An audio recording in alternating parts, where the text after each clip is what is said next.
Welcome to The Lover's Hole, where we're reading through the Aubrey Maturin novels of our favorite author, Patrick O'Brian.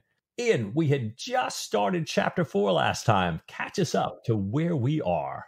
With great pleasure. Hi, this is Ian from the future. As you're going to notice, we had some problems with the audio in my side of the show this week. I'm sorry for that. It's entirely my fault. We hope you can still enjoy the show, and we'll be back to normal audio quality next week. Chapter 4, such a rich chapter that we covered Chapter 3 plus some of Chapter 4 already last week. Sir Joseph Blaine, we learned last time, had been waiting in Lisbon and had met up with Stephen and changed Jack and Stephen's mission. In order to convince the Spanish that the surprise is actually really not on a secret South American mission, everything has changed. Jack is now going to be reinstated. Hooray! He's going to be given command of the Diane, the ship that he cut out at the end of the previous book, so that he and Stephen can take an envoy to the South China Sea to negotiate a treaty against the French, and in particular in the face of enemy Leadwood. Now, meanwhile, Jack, Stephen, and Sir Joseph had gone back to England. Meanwhile, the surprise had continued as a privateer, an ostentatious privateer under the command of Tom Pullings. As we ended the episode, Jack and Stephen had arrived in Portsmouth, thinking to spend a day there before heading off to see their wives, only to run into Diana and Sophie right there. Ambushed they were, ambushed. So, Mike, this time, Jack's working his way around London. He's hoping to be reinstated. We all have our fingers crossed here. He's beginning to plan this mission to the Far East with Stephen, with Sir Joseph, and with the envoy, Mr. Fox. We're going to explore Irish mythology. We're going to learn some more about the character of Mr. Fox and the plans for the mission to Pulo Prabang. Plus, there's some time at home at Ashgrove with the family while Jack waits to take command of the Diane. Plenty to work on here, Mike.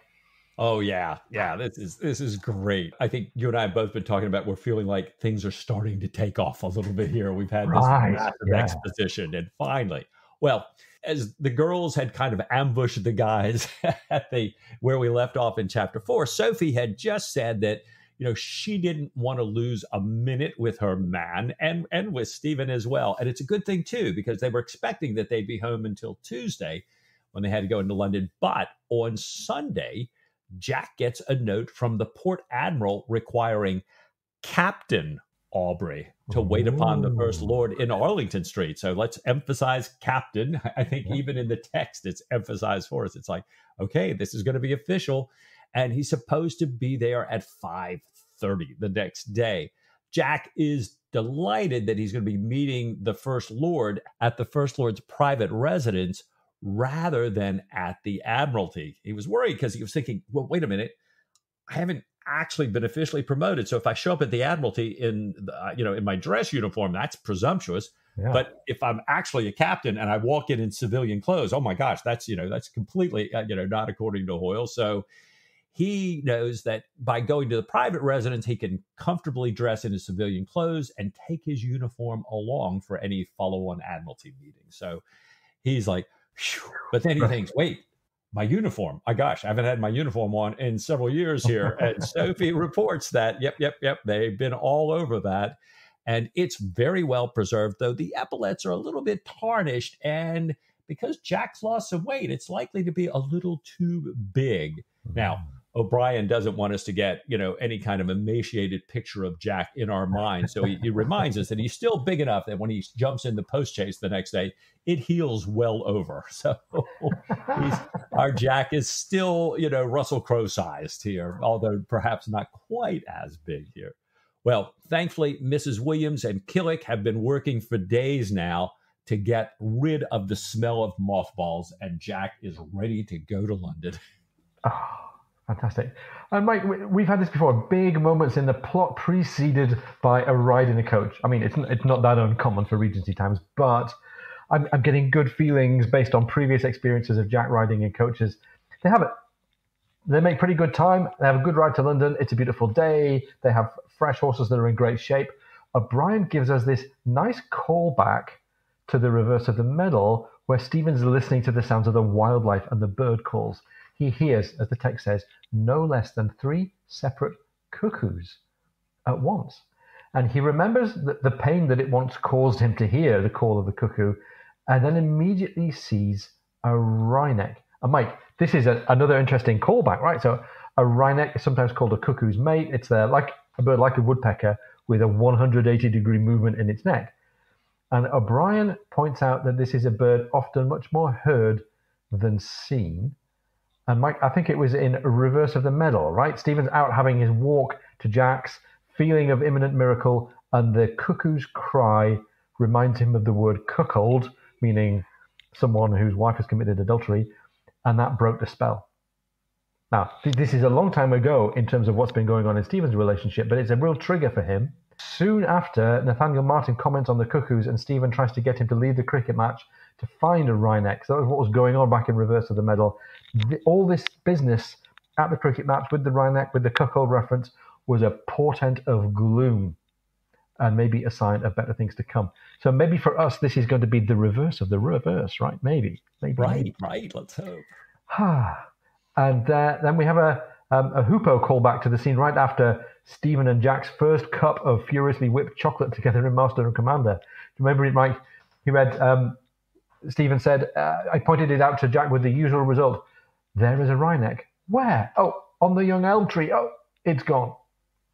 So, Mike, this very, very O'Brien-ish. We've got references to wildlife, to birds in particular, and we're calling right back to particular situations that I think we're meant to call to mind here as a little point of comparison.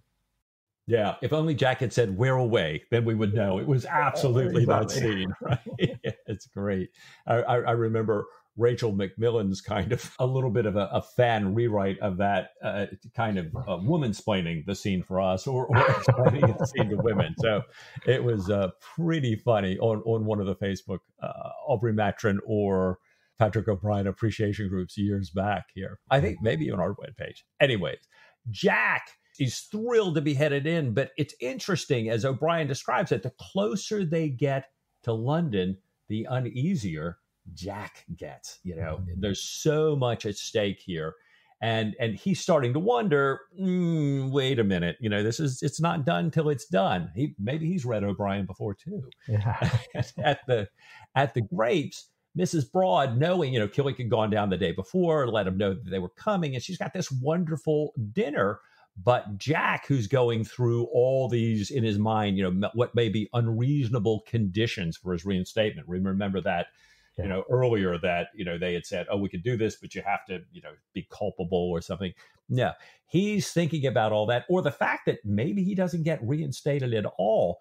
He's just kind of eating mechanically. And Mrs. Broad, we kind of go out of the dining room, and Mrs. Broad is telling Lucy that she thinks the captain must be dueling somebody in the morning. She's looking at how Jack looks, and Lucy says, yeah, she's never seen any man, much less Jack, this grim sitting there.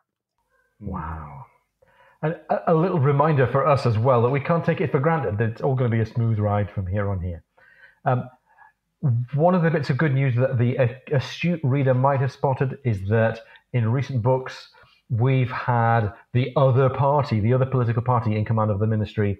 And now we're back with Jack and Stephen's buddies, and Lord Melville, related, of course, to Jack's good buddy, Henry Dundas. Lord Melville is First Lord. Lord Melville greets Jack, and we get straight into it, Mike. Melville wants to be the first to congratulate him. Yay! Yes. And hands over to Jack a copy of the article that's currently being printed in the Gazette announcing Jack's reinstatement. And this is just great. This is exactly what Jack had wanted. He's reinstated with his former rank, with his former seniority restored. He's appointed to the 32-gun frigate Diane, and that's not too shabby. Nice little frigate posting there. He gives Jack a piece of paper that he describes as his appointment, but he says the orders won't come yet. They're coming from the Admiralty. And at this, Jack is beyond happy. Happiness, he says, is too slight a word, and he even realizes that he's crushing this document, this appointment. So he very discreetly kind of smooths it out and puts it back in his pocket, neatly folded. I'm pretty sure he's going to want to take it out several times in the coming hours and read it again. This is a really nice scene. Melville's very happy for Jack. He's really sorry that it had taken so long.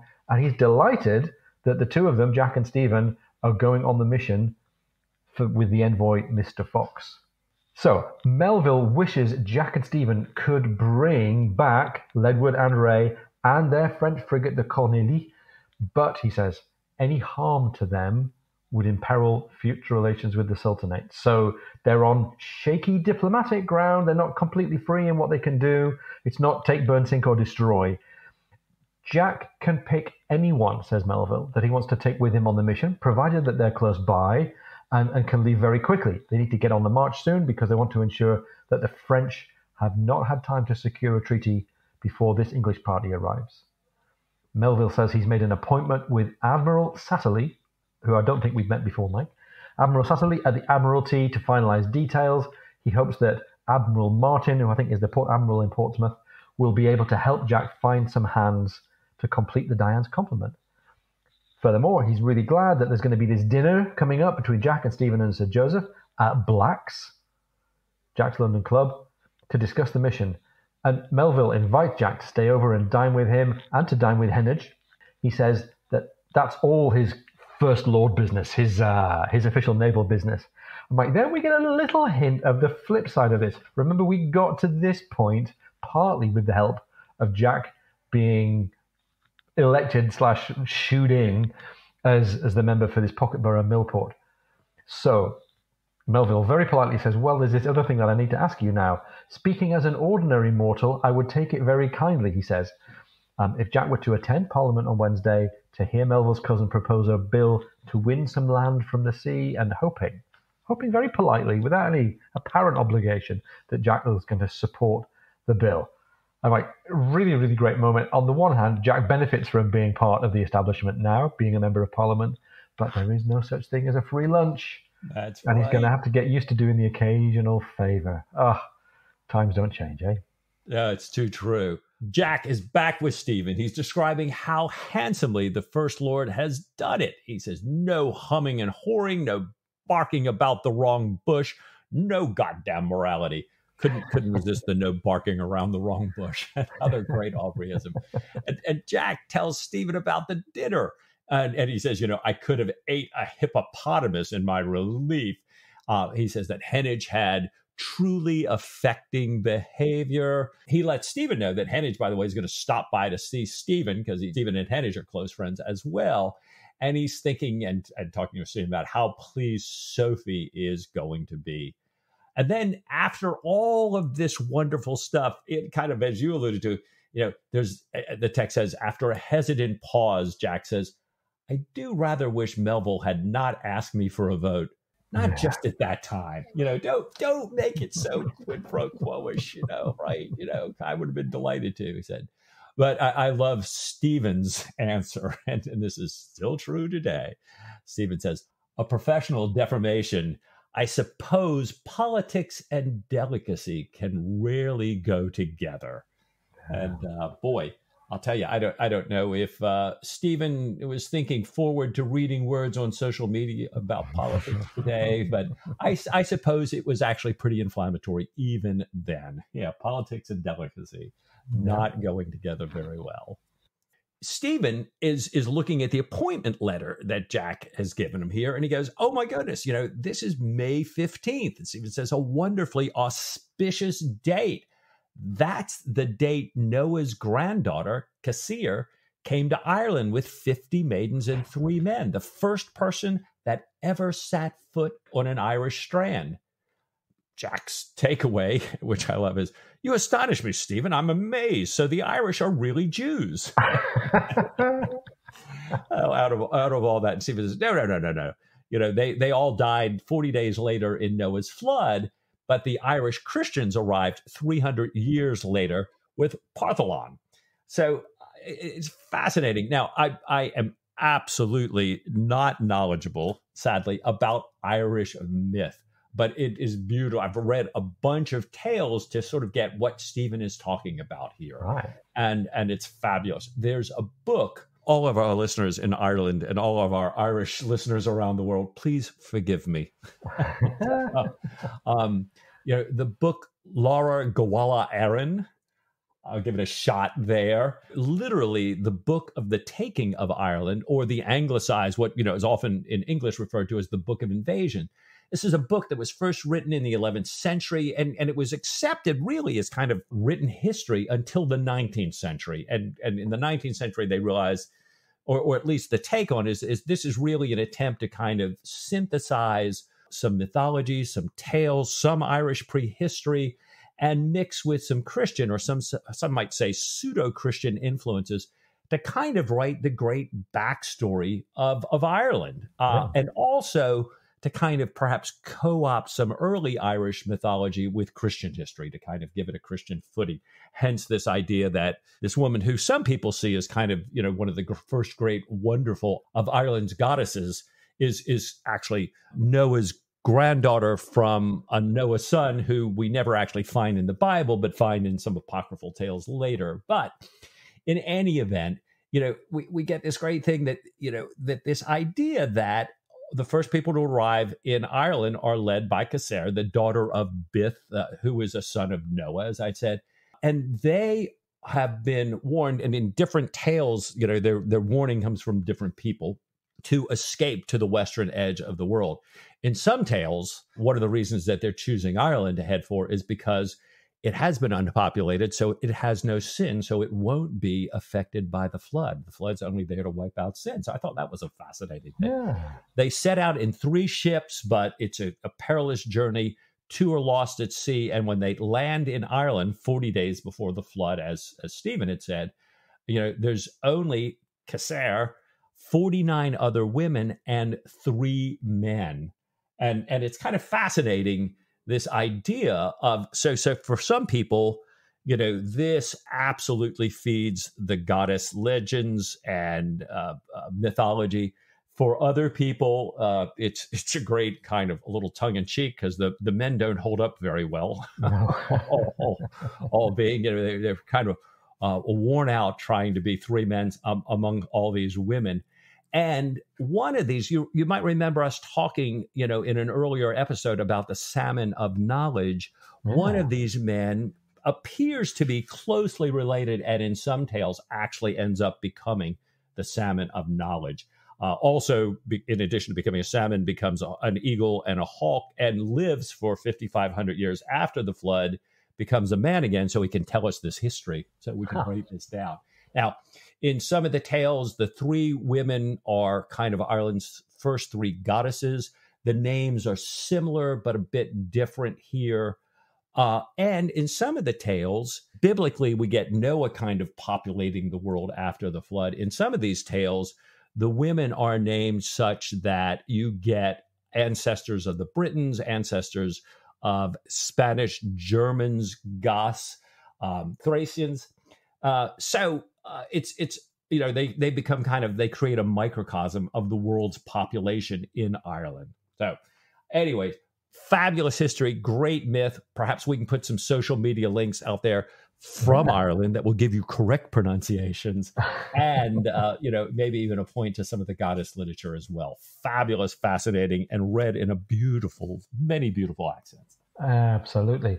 And I love this as well, because one of the many shortcomings of the English is that we didn't have the imagination to come up with a myth that links kind of nation creation and prehistory and divinity and the Bible. We have King Arthur, and he got turned into a Monty Python movie. So that's what we need to know about King Arthur. Well, as did the Bible at one point as well. Yeah, exactly. The Life of Brian. So really, really great reference, and fantastic for us to dig into. Nice moment for Stephen to flex his Irish scholarship here as well. Jack then turns to Stephen and says, well, how about your day? How's it been going for you? And he describes a much less happy day. He's had a frustrating day with his bankers, and he commends to Jack Stephen's own ability to deal with him in a forthright naval way. He says, I used some very warm expressions, such as the nautical lobcock and bugger, to get them to comply with his repeated requests. Jack again suggests that Stephen should transfer his money to Smith, the banker who's the brother of the captain that we met in chapter 1 of this book. Jack says he's going to stay with whores, they of the famous pun, since they had treated him so well, even when he had no money. And Stephen says, yeah, okay, I'm going to write to my bankers as soon as the gold that I've requested is aboard the Diane, and I'm going to make this whole transfer. He's going to have a lawyer to review the request and to draft it so that everything's watertight, and his existing bankers have got no choice to be slow, no chance to do anything but carry out his wishes. And Mike, this is one of the things that's being repeated consistently all the way through these first 4 chapters of the book. I think it's fair to say that we're meant to notice that this is on Stephen's mind, that this might foretell something that's going to be important later in the plot. Right. I don't know what. Yeah. I mean, you talk about a motif that's coming up again and again and again. This is it here. Yeah. And if there's any other family of motifs here, we're calling back to pretty much every symbol and moment and even location that was important to us in Master and Commander, and I think also in HMS Surprise, because we have epaulets. Remember Jack wetting the swab at the beginning of Master and Commander? Jack says, hey, Killick, you're going to go out and buy me some new epaulets. These ones are tarnished. I need them and a coach waiting for me 8:30 a.m. sharp. And Killick is really genuinely, sincerely delighted on a personal level that Jack has been reinstated. And he even very awkwardly and charmingly does a little man-to-man thing. The text says, he held his hand out and said, if I may make so bold, give you joy, sir, give you joy with all my heart, but I knew it would be. I said so all along. Ha ha ha. Fantastic. Well, Killick answering for all of us there. Now, set that thought to one side for a minute. Meanwhile, Stephen asks Jack to dine with him and with Sir Joseph and Mr. Fox at Black's at Stephen says 5:30, meaning in your dialect he says 4:30. He's pointing out that in Irish usage of the English language, when you say 5:30, you mean 5:45. Jack gladly accepts, and we get this little mention that he's glad that Black's, this fairly exclusive, fairly establishment club on St. James's Street there, has kept him on as a member, even though he felt like he was kind of in disgrace. Jack had vowed not to go back onto the club property until he was reinstated. But with the Gazette coming out and with the epaulets and one thing and another, it's going to be the perfect time to go back. So, speaking of the epaulets, after midnight, Killick is brought back to the Grapes on a shutter. I don't know why it is that on a shutter is how you get brought back. He wasn't brought back in a wheelbarrow. He wasn't brought back on somebody's shoulders. He was brought back on a shutter, which suggests he's completely inert, right? And the text says he's drunk, even by strict naval standards, being incapable of speech or movement, however slight. And it takes a real sailorman to know how to tie one on to that extent. He's been in a fight. He's been partially stripped naked. He's got no money. The epaulets are gone. Jack's money is gone. No sign of life, really. No light at all in the eyes of Killick. He's just going to have to sleep it off. Jack's got a problem, though, because he has to start early the next morning. He has to make this emergency dawn rush to a supplier across town to get him to open the shop and make up these epaulets in time for the appointment. So still, Mike, still a bit of jeopardy there for our Jack. Right. Well, O'Brien finally puts us out of our misery. Boom, we join Jack and Admiral Satterley at the Admiralty. And so, like you said, he's there. He's got his epaulets. He's in fine uniform. And the Admiral is explaining the situation. Bushell, who's the Diane's present captain, is now being moved to the Norfolk Fencibles. His wife has a big estate up there. And the good news is, because he's going on shore, he's not going to be able to take many of his followers here. He explains that Diane has a full gun room with capital warrant officers. Now, she's short of experienced master's mates in the midshipman's berth, and she's about 60 to 70 hands short of complement. We're back in those days with the impressment and everything, and it's tough to get enough men for all these ships here. He explains that the officers have not been with Bushell long enough, as the text says, to feel any jealousy at his suppression. This is that Bushell's being suppressed here to give Jack the command. But he gives Jack a list of them in case Jack wants to make any changes. And the Admiral adds, and besides, they all know who took the Diane in the first place and has a natural right to her. So it's back to, Jack, you cut out this ship. And, good naval officers all know you deserve this ship. So we love that. That's excellent. So we've got a ship, we have warrant officers, and we have hands. We haven't yet talked about officers. And this is where we get a couple of interesting little moments for Jack to think about here. The first lieutenant is by the name of Fielding. Stick a pin in that. Fielding's been mostly on board line of battle ships on blockade, therefore hasn't seen much action. He's been off Toulon or off Brest or somewhere.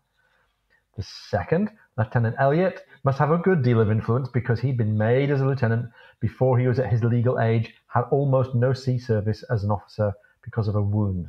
Mike, this is a little bit of a worry because steady warrant officers are great, but Jack likes fighting, spirited, competent, squared away officers in his gunroom. All of the rest of the officers had served in respectable ships. The third lieutenant, Jack spots a little problem here. He says, this is an officer whose father I had a disagreement with. And first of all, Mike, I'm thinking Dixon. I don't remember anybody being called Dixon. And the Admiral realizes that Dixon's father is Hart, our old friend, earlier captain, now Admiral Hart. Dixon's name had changed when he'd inherited, so he'd acquired a title. And we get another nice little bit of continuity callback here. For those of us who have just finished rereading Master and Commander, we well remember that Jack had made a cuckold of Captain Hart as he was then back in Port Mahon. So the Admiral says, yeah, okay, that's not a great match. So reach out, he says, reach out to anybody you know, see if any of your young men are available and you can switch them in for this guy Dixon. Jack also points out, with a little bit of caution, I think, that he usually sails with his own particular friend, Dr. Maturin, as surgeon. And the Admiral says, well, maybe since the surgeon appointment really isn't in my giving, why don't you have Maturin travel as physician to the envoy or his suite, or as your personal friend? Because he says, if, as I understand, pay is of little consequence to the gentleman, as your guest. So, a couple of little answers here. Back in episode 100, Mike, we were wondering whatever happened to Molly Hart, and there's a tiny part of an answer. She had a son, and his name became Dixon. And second little callback, Mike, maybe I was the only one here. I got a little shiver when we heard that the first lieutenant's called Fielding. There was a Lieutenant Fielding, albeit one called Charles and not James, who was married to Laura Fielding, who we remember from Treason's Harbour, the subject of intrigues and some presumed adultery. Now, I do a quick text search, and I discover that there have been quite a few officers in the canon named Fielding. It doesn't look like this is a mistake. This looks like it's just one of O'Brien's go-to surnames, and there are some genuinely different lieutenants who appear all with this name Fielding. And maybe, Mike, this is a sort of subconscious tribute to Henry Fielding, satirical English novelist of the early 18th century, known to be a bit of favourite of O'Brien, so perhaps Fielding is where he goes to. We couldn't have had too many English naval lieutenants called Dostoevsky, so Fielding works, I think. That's right. Oh, well, and we get another warm and fuzzy moment. They arrive at Black's, and Jack gets there first, and the porter kind of steps away from all these country gentlemen who were in town for the season to greet Jack, and he just tells him that the club, that it just hasn't been the same without him, and he says he's right glad to see him again. And I always wondered where right glad came from, because we'd say right all so many things in the South. And it's apparently a great expression here. Yeah. Well, many of the members also come up, and they're all congratulating Jack on his reinstatement in different ways. Some are saying, quite graciously, they always knew that this was happening, and others are kind of, a little bit more muted. All's well that ends well. But the text says, yet still the sense of friendliness and support were extremely grateful. And although by now he, meaning Jack, was pretty well aware that the winning side was most widely applauded when the victory had become evident, he was much more moved than he would have supposed. So I'm glad to say that, it doesn't matter how they're saying it. Jack's like, yeah, this does mean something. Yeah. I like this. Good. Well, Stephen and Sir Joseph come in, and Sir Joseph says, may I give you joy of your gazette, or has the tide already risen higher than you can bear? And I love Jack's answer. You are very good, Sir Joseph. Many, many, many thanks. No, the tide cannot rise too high for me. I find I have a special appetite for the kindness of those I respect. And boy, I'm loving Jack basking in these moments. loving, this kind of wonderful reminder of the power of kindness and of being being with people when they fall, being with them when they get back up, and how we all glow in the kindness of those, especially those we respect. So, another great human condition insight from Patrick O'Brian. Yeah, I love it. And it makes me happy to know Jack as a character as well. I think it makes him real. Like, yes. I can take as much of this as you like. I'm noticing here the difference between Jack Aubrey and Horatio Hornblower in the C.S. Forrester books. I think that Hornblower wouldn't have been able to allow himself this kind of outright pleasure. He would have found some way to express, modesty and self-effacement verging on pathological self-doubt. He would have found some way to spoil the party for himself. Oh. So, bless him. Anyway, Jack, we learn, has come from Westminster, where he'd been watching Captain Dakers take his seat in Parliament before heading immediately for Portsmouth. While he was there at the house, a number of members had asked Jack, we learn, to take their sons or nephews to sea, and he believes that more are going to ask him the same thing tomorrow. It is astonishing, he said, how eager people are to get rid of their boys. Well, Mike, I'm not necessarily 100% surprised. Anyway, though perhaps, he goes on, perhaps not really so very astonishing when you consider, yeah, right. Absolutely. What, you're going to take my kids away and just they're going to get fed and educated and come back as respectable people with a profession? Yeah, go for it. Jack has been really very pragmatic about this. He's told all these members that he'll take any boy who's rising 13 or 14, has been at a mathematical school for a year, and knows enough to be useful at sea. And Mike, I noticed that those are conditions that are both eminently sensible and practical, and also eminently unlikely to be met by any of the people who are tapping Jack for a place for their kids here. Right. And I think, Mike, there's a real Captain Dakers and a Captain Dakers who kind of strides the British and the American sides of 1812, right? Yeah, there was a Dakers, James Richard Dakers, who went by Tom, I think maybe because his father had the same name. Tom short for James. Yeah, I get that. Yeah. Exactly. Right. I was talking about, what? He was part of a family of Royal Navy officers, had, all kinds of relatives, several admirals. But he's kind of known for becoming a lifelong friend of the USS Constitution's Captain Isaac Hall. Hall took Dakers prisoner in 1812, and I think there was a great deal of lifelong mutual affection between them. One of the nice things is Dakers, right before this battle, had some Americans who had been impressed, and he sent them below. He didn't want them to get killed by their countrymen. I think Hall, took note of that. Anyways, they continue to be friends. Dakers becomes a vice admiral, but from what I could find, neither Dakers himself nor any of his naval Dakers family ever became members of Parliament. At least according to the Patrick O'Brian muster book. Okay. So we've got a little bit of our own timeline going on here. That's great. Right. So everybody's on a bit of a roll here. Jack is in good spirits. He's got his appointment. He's got his epaulets. Stephen is with him. They're back in good spirits at the club, and Mr. Fox comes and joins them for this dinner. And for the first part, we're riding on the crest of a wave here. This is good company, and Fox seems like he's quite the guy. He praises Captain Aubrey's capture of the Cacafuego, praises it, acknowledging it as a deed only exceeded by the cutting out of the Diane, the most recent exploit. He talks with Dr. Maturin about natural philosophy and Stephen's interests, the appeal of the South China Sea and how many nondescript plants and birds there are there. He mentions his friend Stamford Raffles, Lieutenant Governor of Java, who we're going to come back to on many future occasions in the book. Raffles, a naturalist with really great connections, had assured Fox that the Dutch themselves knew very little of the interior of Java or Sumatra, and therefore Stephen, having heard of Raffles and having read letters supplied by Sir Joseph, having seen some of Raffles' specimens and heard his ideas about a living museum, but never having met him, I think Stephen feels confident that there's going to be some real interesting discoveries to be made in the botanizing and naturalizing line here. And Fox, still riding high in everybody's estimation here, tells them what a great man Raffles is, how he's full of energy, how he's a great linguist. Again, this is meat and drink for Stephen. Local contact who's good with languages, somebody who'd help Fox with his history of the spread of Mahayana Buddhism and its arrival in Java. Again, this sounds like meat and drink for Stephen. And so far, I think we're thinking, what can possibly go wrong here?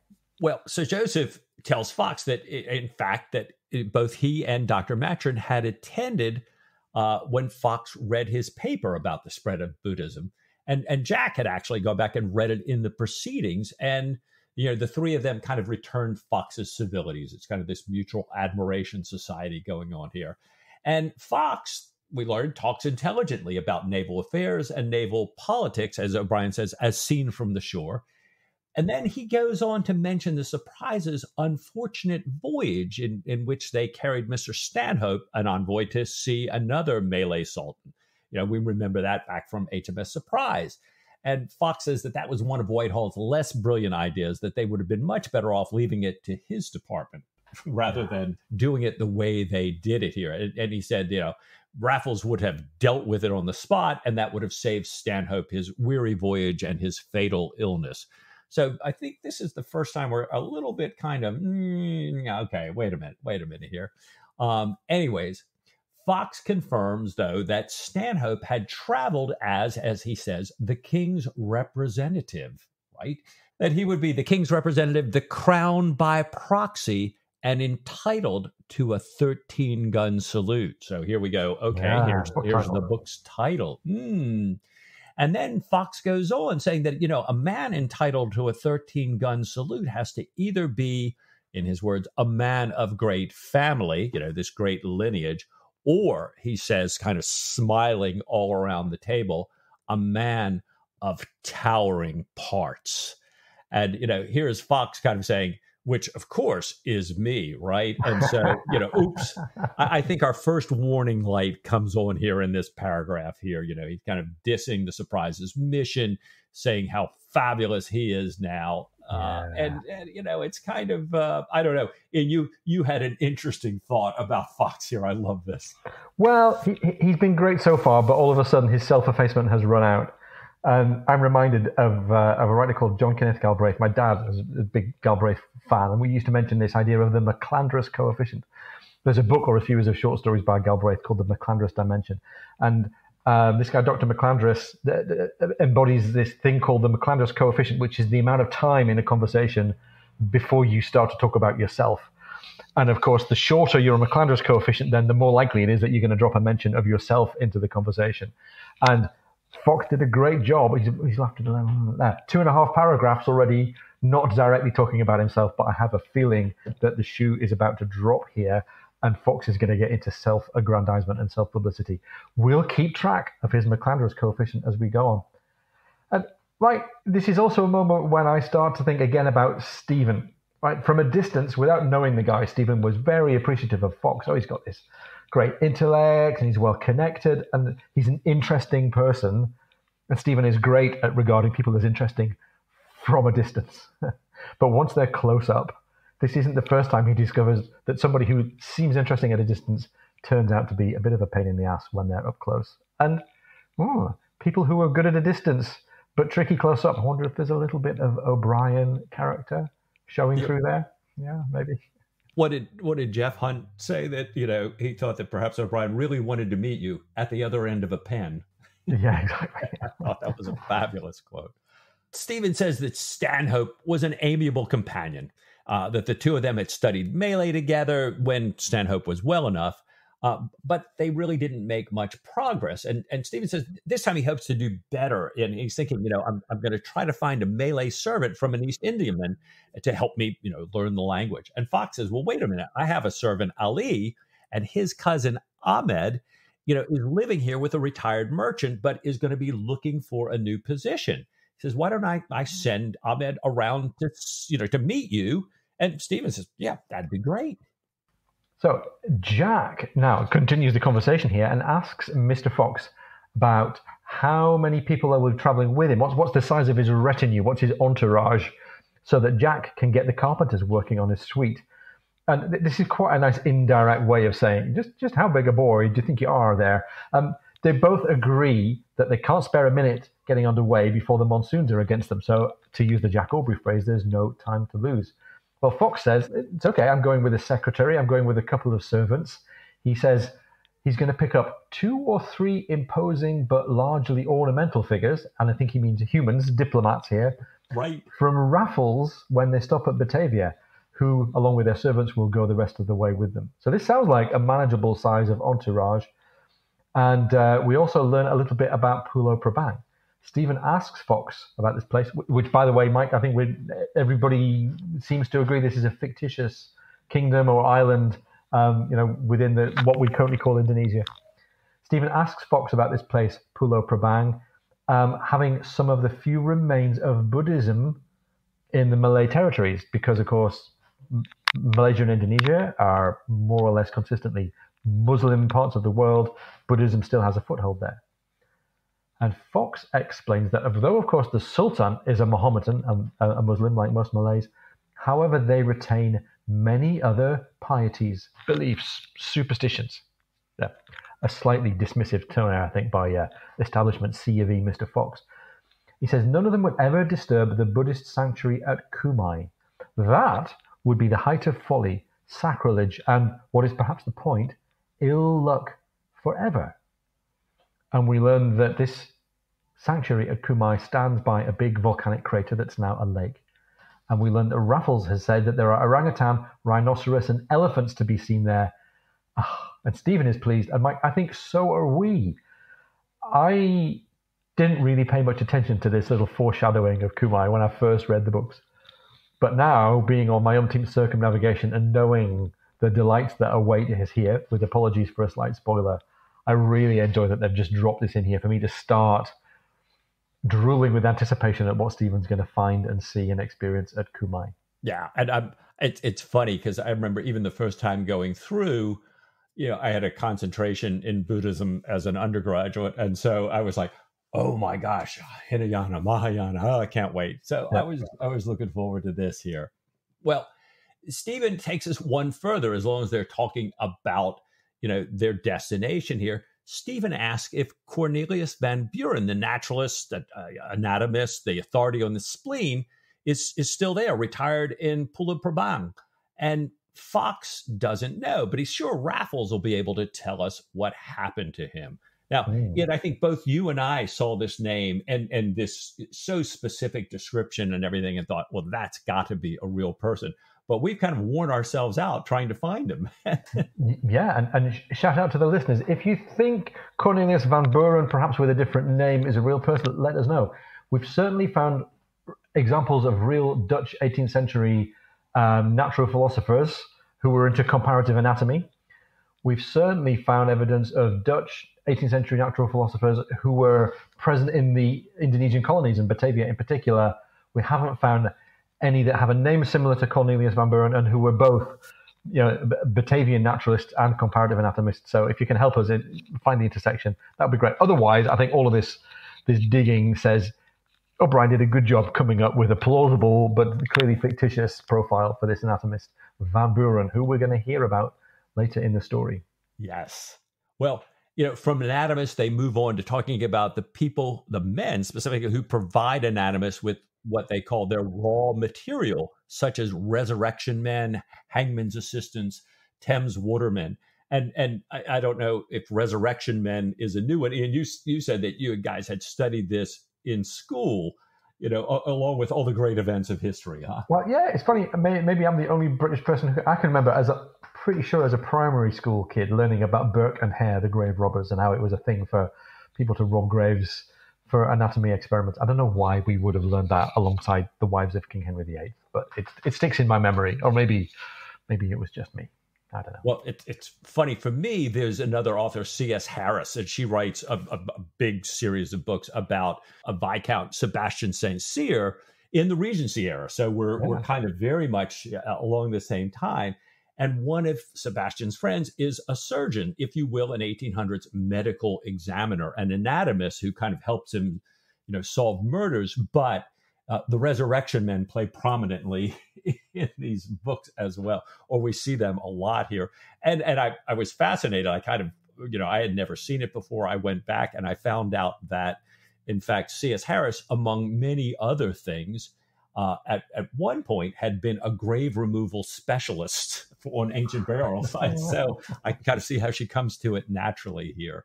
So if there's about 17 novels, if you want some mystery and a little romance during the Regency, her stuff that starts with What Angels Fear and runs, I think her last one, When Blood Lies, is so she's been for 2005 to 2022 and writing away strong. Well, they move on from the Resurrection Men to kind of talking about villains in general, and then traitors in specific. And finally, they get to Ledward, who they're going to see here.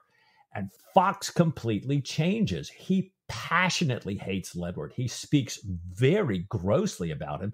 He turns pale, and he doesn't eat anything else for the rest of the meal until after the cloth is drawn, when the subject changes. And after some more talk over wine, they invite Fox to go along with him to a concert of ancient music. So Joseph and Jack and Stephen are happily headed to this thing. And Fox says that he can't tell one note from another, thanks them for their excellent dinner and their company, and says, I won't go. And so, not into music. Second warning light here in canon speak. I don't know, not into music. This gives me pause. Yeah, it does. Or maybe this is a good time for us to take a pause as we hear the notes of Michael Turner's Waltz coming in the background. Let's grab a break, listen to some ancient music, and we'll be right back after this late but very short break. If you're enjoying the podcast, please come and join our supporters on Patreon. Go to patreon.com/lovershole.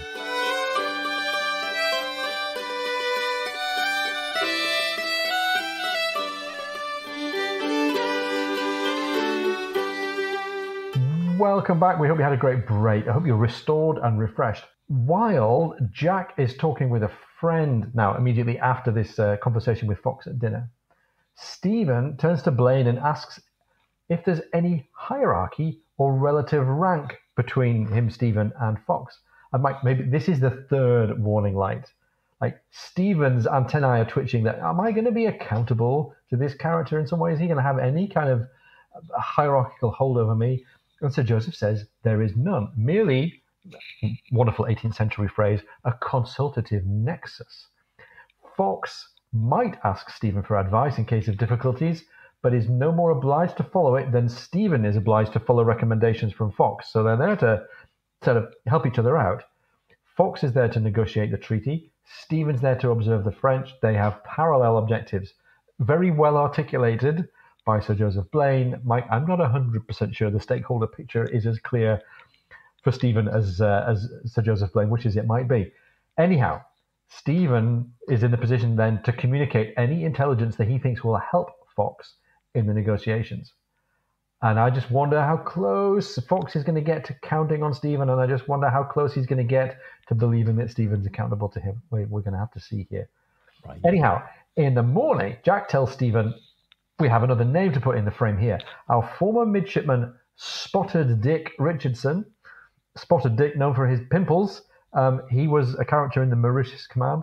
He'd been the Admiral's flag lieutenant in reverse of the medal for an admiral named Pellew. In this book, it's remembered as Pello, and I think that might even be a typo. Right, I think so too. Yeah, because Pellew was a real admiral. So this guy, Spotted Dick, who is apparently now less pimpled than before, is going to be joining them as third lieutenant to replace Dixon.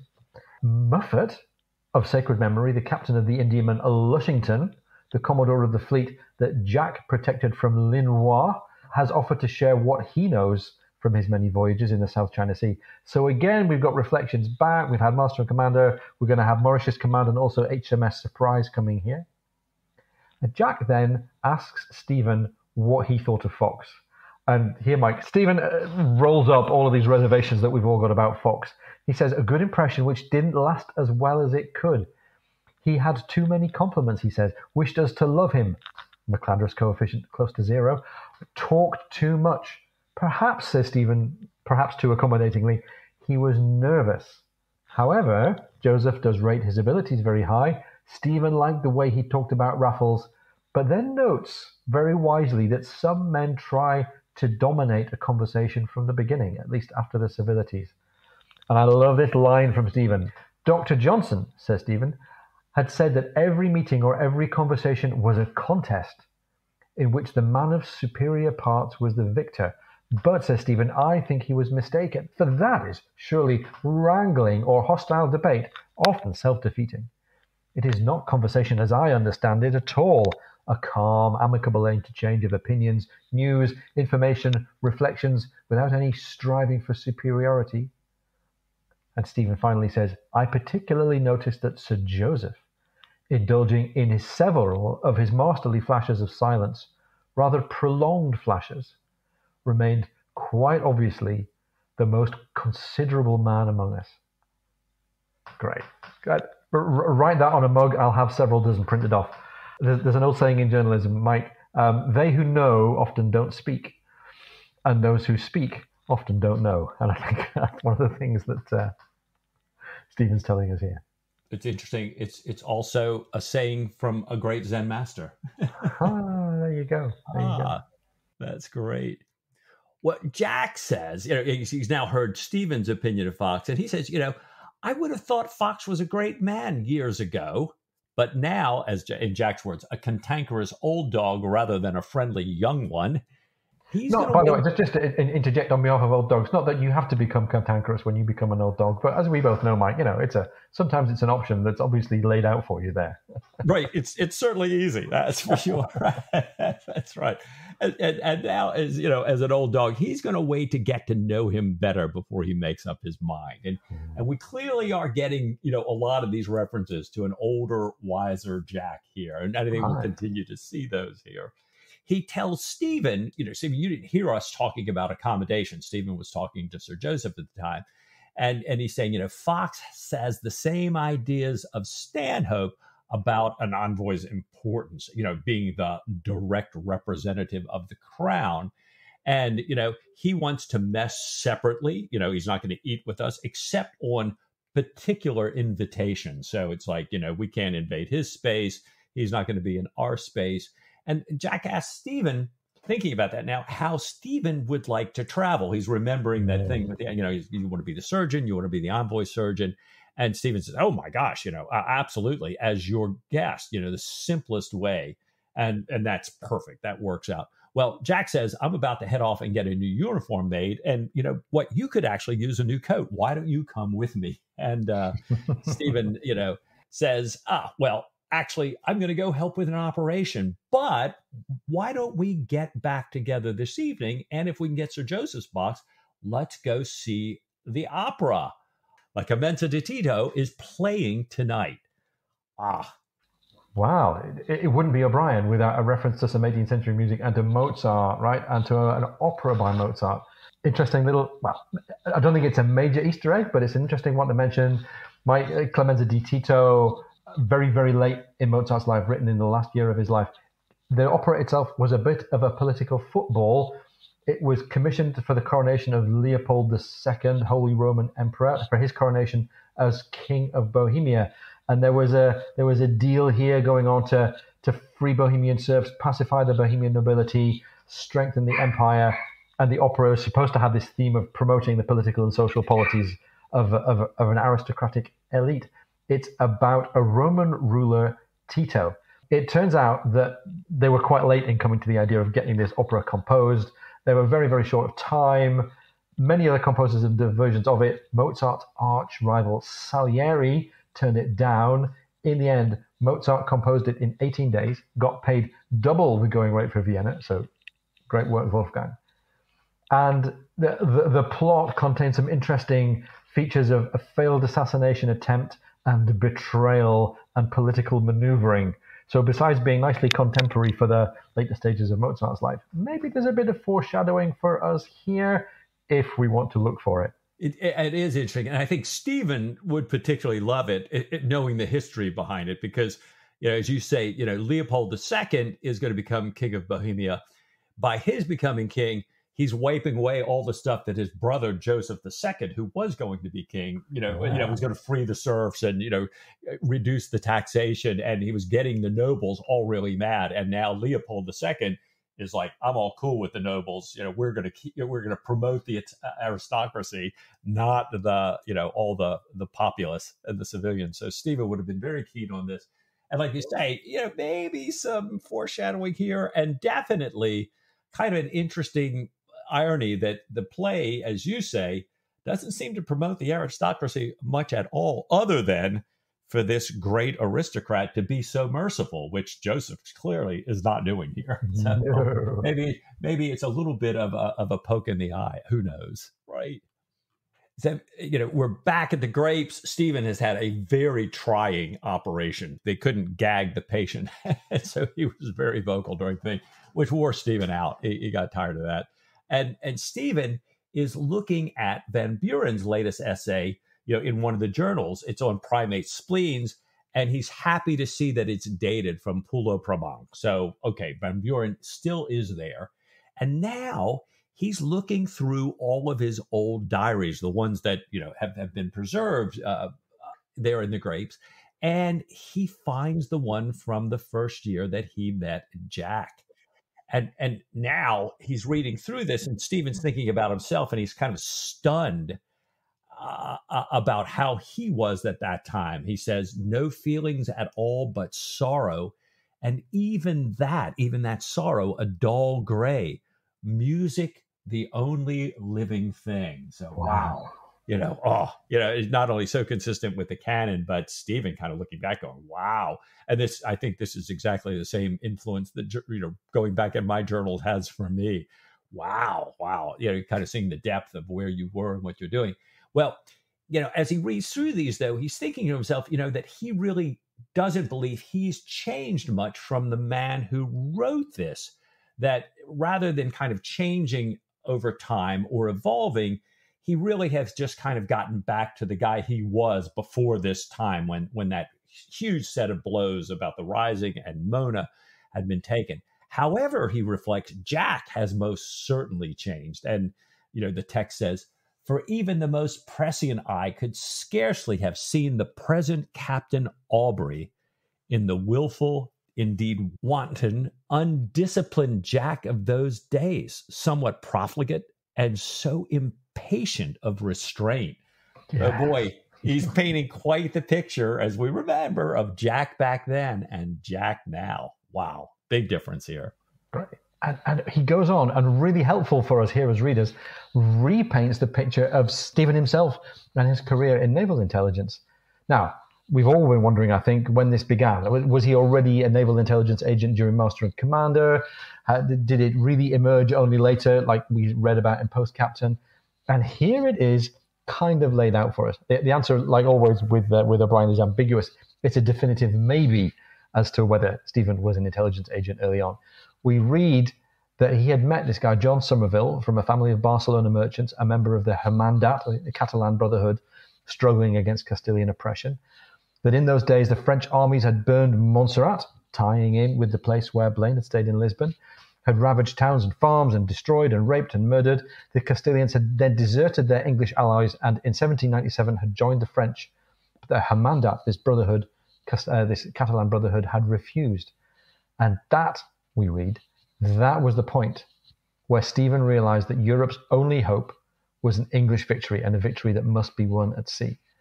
Irish independence, Catalan autonomy, two causes out of any causes, the only ones dear to Stephen's heart, could not come about without an English naval victory at sea. And Stephen gives us a location for this in time. He writes about his connection with Somerville after his early days in the Sophie, and with Somerville's chief, one of Blaine's best agents until his horrible death in France. And Mike, I think this uncertainty lies then with whereabouts in the days after Master and Commander. Was it during or before the time of Post Captain? Maybe it was in the gap that came between HMS Surprise and Mauritius Command. There was a large number of years of real historical timeline kind of left fallow there. But again, who knows? Stephen is appalled as he goes back through his diary at how much confidential information he's written there, even though it's in a code that's never been broken. He thinks to himself, I'm much more careful now. The text says, what insane risks he ran before he came to understand the true nature of intelligence. So there's clearly been this growth, this emergence of Stephen's capabilities as well as his role in intelligence. It's a really interesting paragraph.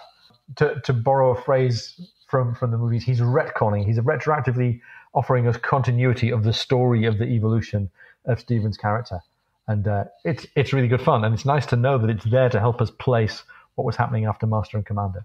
I think we're all delighted to get that look back, and I know it's so many conversations throughout the years about, so when did Stephen first become an intelligence agent? And at least we have a little bit here. Well, we're right in the middle of that when Lucy interrupts, knocks on Stephen's door, interrupts him to tell him that there is a black man with a letter here to see him, and O'Brien tells us that in this part of London at that time, you didn't see a lot of black men, and it turns out it's Fox's Ahmed.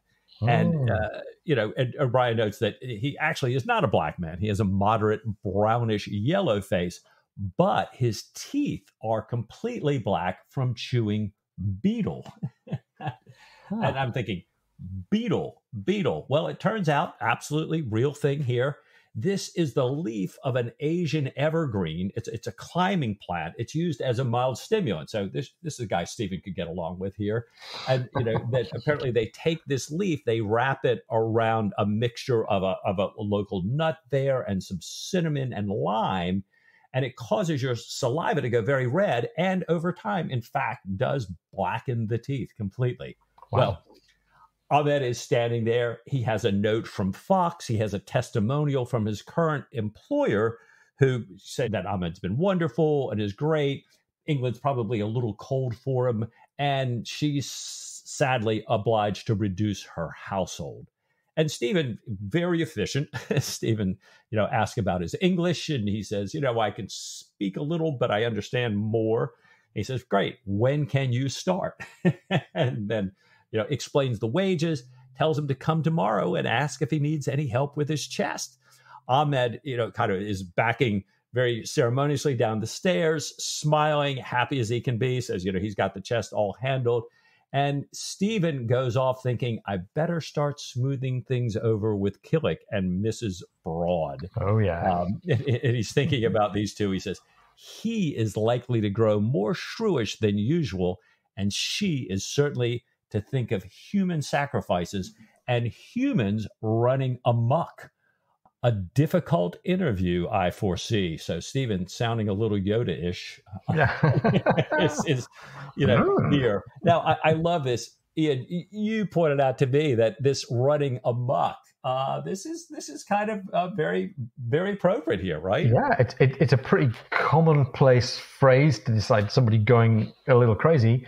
Running amok actually has its origins in the Malay word mangamuk, which means to make a furious and desperate charge. So the word itself is of Malay origin. Maybe it was accident that it just got dropped in there. Maybe it was deliberate. Who knows? Anyhow, ultimately, Mrs. Broad and Lucy and Nancy find Ahmed to be much easier than Killick ashore. He's always clean, sober, meek, and obliging. And when they finally come to part ways with him, they shake his hand, wish him a prosperous voyage and a happy return. They say they would be pleased to see him again. And Mike, I think I feel the same about Ahmed here. He's a nice guy. I like his low-key manner. I like the fact that he's, an outsider. He's different as well. Reminds me of Mr. Harabedian, who I liked as well. So I'm sitting here thinking, I sure hope that Ahmed doesn't get eaten by a shark. So fingers crossed here. Right, for sure. Oh my gosh. So things are moving along here. Remember, we said there was not a moment to lose. Jack and Stephen had left earlier in a post-chase. As they're riding along, Jack remembers how much Pullings had liked to ride in one. And musing on that, they decide that the surprise under his command must by now be somewhere near Cape San Roque. By the way, Mike, Cape San Roque is on the coast of Brazil. It's where they had all gone ashore in HMS Surprise, in the novel HMS Surprise. That was the place where Stephen had gone ashore and brought back a sloth. And we know how much we love sloths in the O'Brien canon. It's also close to St. Paul's Rocks, where Stephen was nearly lost and had been stranded. Another little backward glance here to the beginning of the canon. But back on Stephen and Jack's journey, Jack is happy to have Admiralty orders, and that has a particular importance for Jack, right, as a prize-taking captain. Yeah, having Admiralty orders means that there's no admiral. If he'd been given orders by an admiral rather than the Admiralty, the admiral would get 1/3 of the prize money. So this is great. He loves that. So he's got these orders. He's got extracts from Muffet's last 25 years of logs on the South China Seas. He's got charts, notes on typhoons, currents, variations from the compass, and when the monsoon had set in each of those years. Unfortunately, even though that's 25 years worth of information, it's always on exactly the same course because those waters are very shallow. They've got volcanoes, so there can be very sudden and unexpected shoals arising. So the Indian men had always followed the same course here. Now, also, Jack's explaining to Stephen that the Indian men usually stopped at night. One, because it was very easy to lie to or anchor there in those shallow waters. And two, because of these unexpected shoals and that. So Stephen thinks, that's a really sensible precaution. And Jack says, yeah, but it doesn't work if you're in a hurry like we are. And Jack explains it as only Jack can. He says, it is no good carrying your pig to market and finding, says he paused, frowning. Stephen says, it will not drink, like leading a horse to water. Jack says, no, it ain't that neither. Stephen says, there are no pokes to be had. Oh, says Jack, well, be damned to literary airs and graces. And finally, he says, basically, there's no use racing there, only to stop every night once you pass Java Head. And at that, Jack kind of looks around, falls asleep, as commenting that he's been tired of all this running around London. I love the Aubreyisms. I love Jack, a little frustrated in his own Aubreyisms, and then just like, okay, you know what? Yeah. I'm just going to sleep. Scratch all that. Now, we know that Jack can sleep pretty much anywhere. They're in the coach and they're on their way to Ashgrove. Jack, of course, is awake before they reach Ashgrove. He's really happy to see things growing. That hasn't always been happily the case for Jack whenever he's gone back to Ashgrove. This time, everything in the garden, agriculturally wise, is growing. His family's waiting for him in front of the house. They're all right there. Even so, Sophie looks upset. And Mike, we get this touching but oddly placed little episode between Jack and his half-brother, Philip. This is the boy who's the son of Jack's late father and the milkmaid Jack's stepmother. Philip had run away from school, we learn, to get away to go to sea with Jack. And clearly he's found his way back home again and he's not looking in great shape. Jack calls Philip over and says, I'm really glad to see you. And Philip, in a trembling voice, wishes Jack joy of his success. And Jack says he hates to disappoint him, but I can't take my brother as a youngster in a new command. You wouldn't know the people, and they wouldn't know him as their new captain. So Philip, therefore, would be looked on and treated as a favourite, and that's not okay. Jack explains to Philip that Henage Dundas has got plenty of boys Philip's age on his ship. It's the Orion. He's promised to take Philip next year. And he just sort of soothes things over. And it's kind of a little bit strange here, Mike. This episode doesn't seem to have any connection, doesn't raise any questions or create any tension that has to get resolved later on. I don't even know why it's here, except maybe, again, it's as a bit of exposition for people who are jumping in at this book for the first time to think, oh, yeah, Jack has his half-brother Philip, and he's young, and he's waiting on finding his own way into the Navy here. Well, Jack's wasting no time at home trying to get ready to get underway. He writes to the commissioner there at the port, and he wants to get work started on the secret treasure compartments where they hope to stock more gold than the French are going to be able to offer. And he invites Captain Bushell, the current captain of the Diane, over for dinner at Ashgrove, and he's really kind of hoping to make this supersession a little less painful. However, Bushell replies that he has a previous engagement and tells Jack that Jack should come aboard tomorrow at 3:30 so that Bushell can introduce his officers and leave before Jack is read in.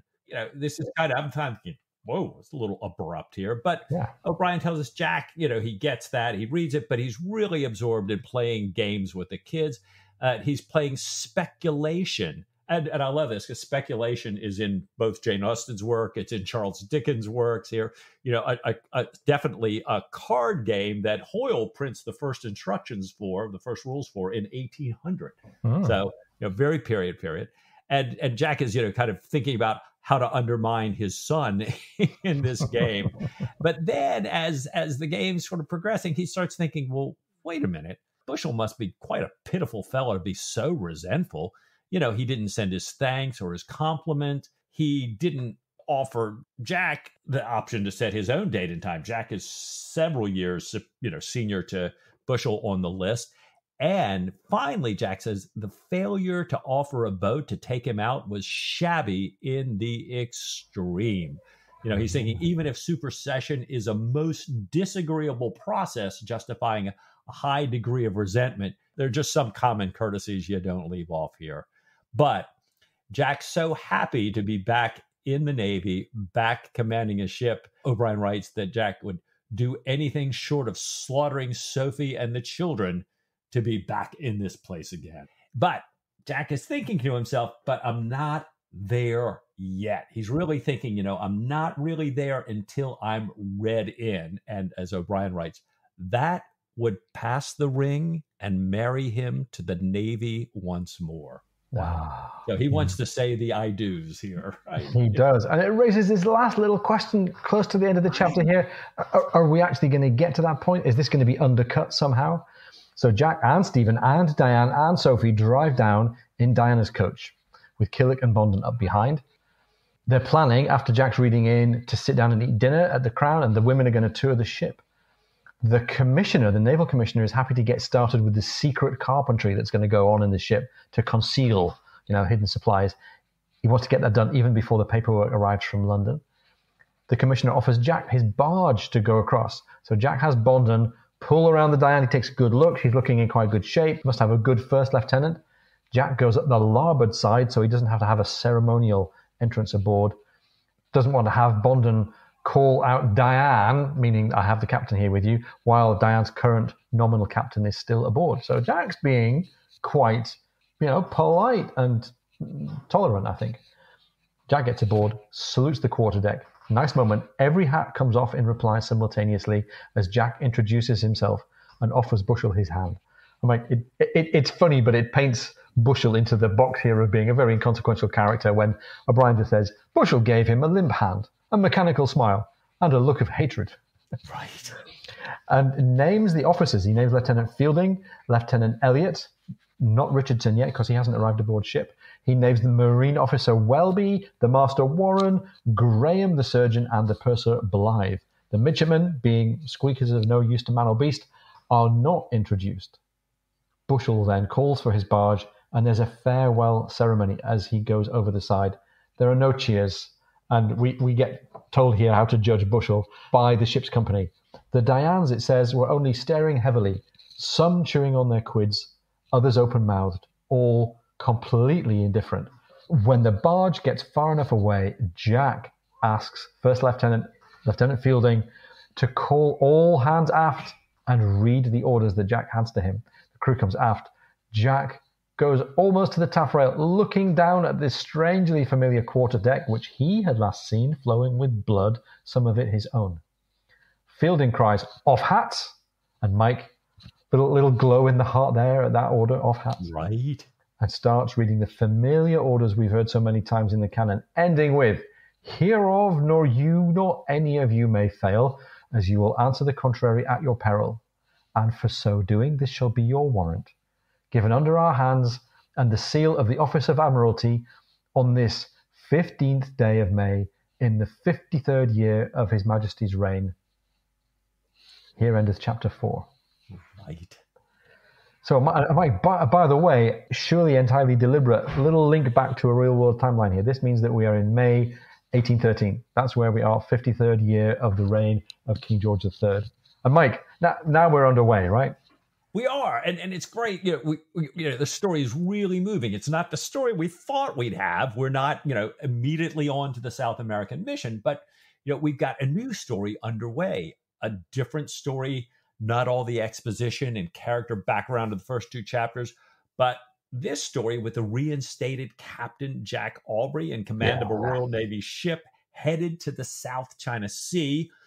Ultimately still going to South America, but right now we've got this South China Sea ahead of us, coming face to face with Ledward Ray and another French frigate, meeting them in the Diane, this new French frigate that was created by France for this very same mission to South America that was cut out by Jack. So we're on our way to frustrate French ambitions in a treacherous place with some great wonders of nature and Eastern intrigue awaiting Stephen, Jack, and all of us. Wow. Yeah, it's really great. I mean, you and I have talked about this. When you look back at this point, we were thinking chapters 1 and 2 of this book were a little bit of a disappointment, a bit of a letdown. Chapters 3 and now also chapter 4. We're back on home territory. It was great that we got to spend a little bit more time, much better quality time, I think, with the characters, with Blaine, with Fox, and with the family before we left. So, Mike, we're back underway here. We've had so many looks back. I wonder how much more we're going to get. I wonder how many more references we're going to get to the early voyages in HMS Surprise. Are we going to get storms? Are we going to get sea snakes? Are we going to get oppressive tropical heat? Are we going to get exotic cities and cultures? Are we going to get duels? And Fox's character, is he going to go on now being how he seems to be? Or is he going to redeem himself? Is he going to be how Stephen hoped all along that he would be? Mike, I can't wait. Well, I think there's only one way to find out. What do you say, Ian, next week to a little bit more Patrick O'Brien? With all my heart.